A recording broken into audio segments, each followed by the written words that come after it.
Certaines personnes entrent dans une pièce et se sentent déjà de trop. Elles ne sont pas rejetées, juste pas à leur place. Tu sais, ce malaise ne n'est pas toujours avec toi. Ce sentiment d'être à côté, d'observer la vie plutôt que d'y être dedans, de chercher ta place sans jamais la trouver. Ce n'est pas un manque de confiance, ce n'est pas un défaut de caractère, c'est parfois le signe que quelqu'un avant toi n'a plus eu le droit d'exister. Quand quelqu'un est exclu du système, le système il cherche à l'équilibrer. Dans les constellations familiales, il existe une loi simple, implacable, profondément humaine. Tout simplement la loi de l'appartenance. Tout le monde appartient. Pas seulement ce qu'on aime, pas seulement ce qu'on montre, mais aussi ce qu'on a exclu, tu, oublié et effacé. Personne n'est en trop dans un système vivant. Tu sais, c'est tout simple. Lorsqu'une place disparaît, le système, il l'accepte pas. Alors, un autre vient l'occuper. Un enfant sensible, intuitif, loyal et plus conscient. Il ne remplace pas, il porte. Un enfant, il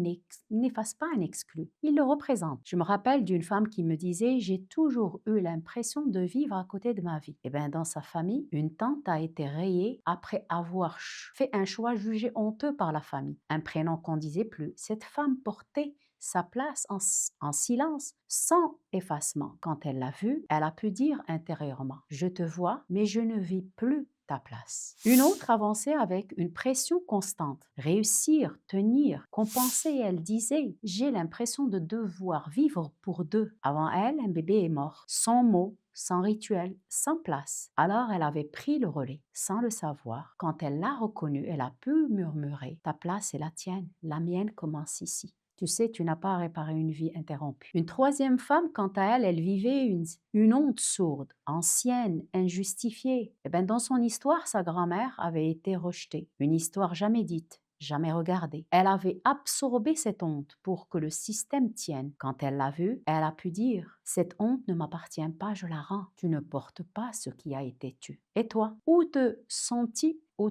à part? Dans ta famille, dans les groupes, dans ta propre vie, dans ta vie pro? Observe tout simplement sans analyser, sans corriger. Tu sais, parce que voir, c'est déjà commencer à rendre. Et comment on peut retrouver sa place? Se libérer, ça ne veut pas dire rompre le lien d'amour. Ça veut dire tout simplement remettre chacun à sa place, reconnaître l'exclu intérieurement, rendre ce qui ne nous appartient pas, revenir à ton corps, ta voix et surtout ton élan. Tu peux honorer ton histoire sans la porter. Je t'invite à un geste concret. Ferme les yeux, respire lentement et murmure. Je te vois. Ta place existe, la mienne aussi. Main sur le cœur, viens à toi. La loi d'appartenance n'est pas une règle, c'est une sagesse du vivant. Chacun a une place. Chacun a le droit d'exister. Personne ne doit disparaître. Tu peux arrêter de porter les absents et habiter pleinement ta vie. Si tu sens que ta place n'a jamais été claire, que tu portes une histoire qui n'est peut-être pas la tienne, je t'offre 30 minutes d'exploration pour éclairer ton système et retrouver ta juste place. Tu trouveras le lien en description et surtout, ose reprendre ta place dans la vie.